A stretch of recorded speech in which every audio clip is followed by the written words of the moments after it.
තර්ක කාරක.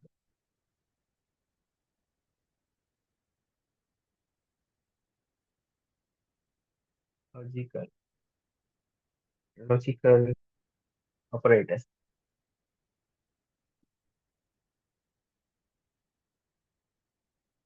මේකෙත් අර වගේමයි A සමානයි 10 B සමානයි 20යි කියලා හිතාගන්න. A සමානයි 10 හා B සමානයි 20 ගන්න. නම් අර වගේම වගේ ඔපරේටර් එකයි ඩිස්ක්‍රිප්ෂන් එකයි එක්සැම්පල් එකයි අවුට්පුට් එකයි.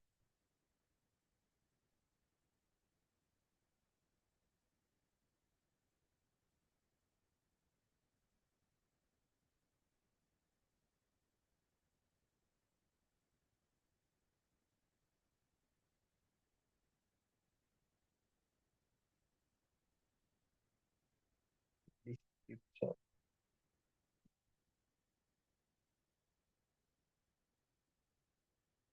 එක්සාම්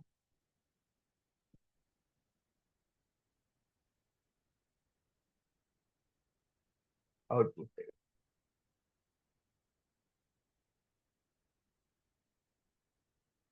ඒකට මේකේ අවුට්පුට් එකට එක්සැම්පල් එක පොඩ්ඩක් ඉඳ ගන්න.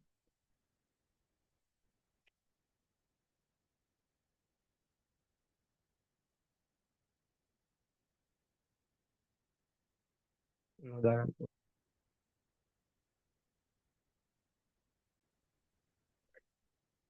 පළවෙනි එක AND ඔපරේටර් එක. මේකට කියන්නේ ලොජිකල් AND.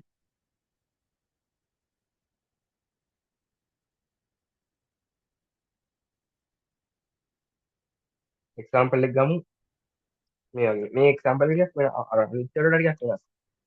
මේ මහන්නේ ඒකට. A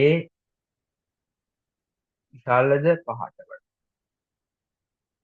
and B විශාලද 10ට වඩා. කොහොමද? එතකොට මෙන්න මේ කියන දෙකම මෙන්න මේ දෙකම හරිනම් දැන් AND කියන දෙකම හරියන්න බෑ. ඒ දෙකම කියන සියල්ලම නිවැරදි වෙනවා. දැන් මේ දෙක සියල්ලම නිවැරදි නම් විතරක් මෙතෙන්ට true වෙනවා. එතකොට A කෙනෙක් කෙනා පහට වඩා විශාලයිනේ. ඔව් මේක හරි. එතකොට B කෙනෙක් කෙනා 10ට වඩා විශාලයිනේ. එතකොට මේ දෙන්නම හරි ඉඳලා AND එකයිමයි. එතකොට මෙතන true.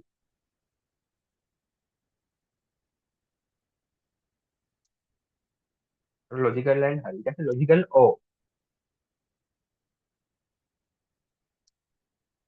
ඊට O එක.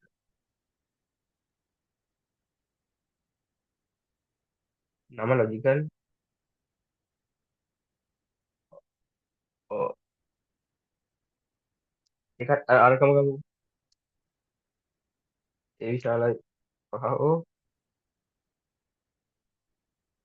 විශාලයි 5 O B විශාලයි 10. කොහොමත් මේක දෙකම හරි එකක් හෝ හරි ගියොත් true වෙන්න බෑ. ඒතර මේ දෙකම හරි කියන්නේ කොහොමත් true මනේ. true මයි.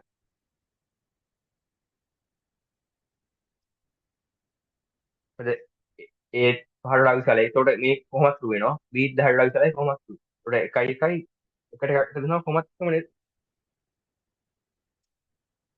ඔය එක.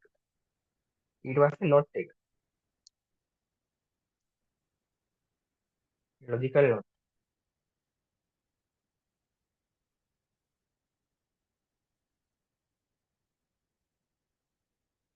මේක දාන්න මෙන්න not not A විශාලයි 10යි. ඒ 10ට වඩා විශාලද? නැහැනේ 10නේ. සමාන ලකුණ හැටියට මේක true කොහොමද? නැහැනේ. true. මෙන්න මේවෙන් තමයි පැටලෙන්නේ. දැන් මෙතන හිතන 10 ඒ සමානයි 10 හින්දා මෙහෙම false වෙන්න ඕන කියලා. මේක යහනේ විශාලද කියලා. ඒතකොට 10 දාන්න 11 ඉඳන් ඉබ්බ ටික තාවත් තමයි මේක false වෙන්නේ. ඔන්න ඔයන් තමයි පේපර් එකේ මේ අපිට වරද්දන තැන් ටික තැනක් වෙයි.